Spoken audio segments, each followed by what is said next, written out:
Vous dites ce type de bois ne brûle pas comme ça. Bah non. Vous savez, du chêne qui a 800 ans, c'est très dur.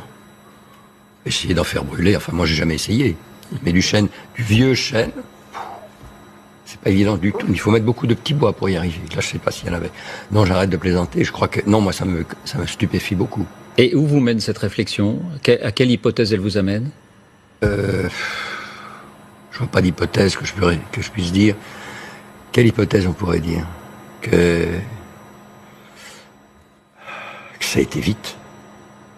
Qu'on aurait pu faire autre chose pour que ça n'aille pas aussi vite. Moi, je me perds en conjecture. Vous savez, on a fait à Notre-Dame, juste avant que je prenne ma retraite, c'est-à-dire dans les années 2010, on a remis à plat toute l'installation électrique de Notre-Dame. Donc, il n'y a pas de possibilité de court-circuit. On a remis à plat, et aux normes contemporaines, même en allant très loin, toute la détection et protection incendie de la cathédrale. Avec des éléments de témoins de mesure, d'aspiration, etc., qui permettaient de détecter un départ de feu. Vous avez en bas de la cathédrale 2 hommes en permanence qui sont là jour et nuit et qui sont là pour aller voir dès qu'il y a une alerte et appeler les pompiers dès que le doute est levé. Ils sont là en permanence? En permanence, oui. Pourrait-on avoir, excusez-moi, de défaillance de mécanisme d'alerte? Impossible? Tout est possible.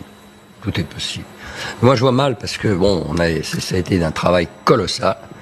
Et puis, vous savez, c'est comme dans tous ces chantiers de monuments historiques, surtout à Notre-Dame, on a un encadrement technique, normatif, de contrôle, etc., qui est considérable, qu'on ne voit nulle part ailleurs, qui est considérable. Donc là, je veux dire que je suis quand même assez stupéfait.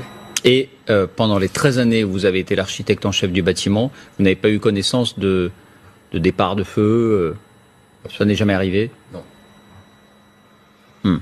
Je suis ravi. On voit bien quand même que les travaux de restauration d'un monument historique qui date de tant de siècles accentuent la fragilité du monument lui-même. Et l'un des problèmes qui se pose aussi, c'est la surveillance de ce type de chantier. C'est-à-dire qu'il est quand même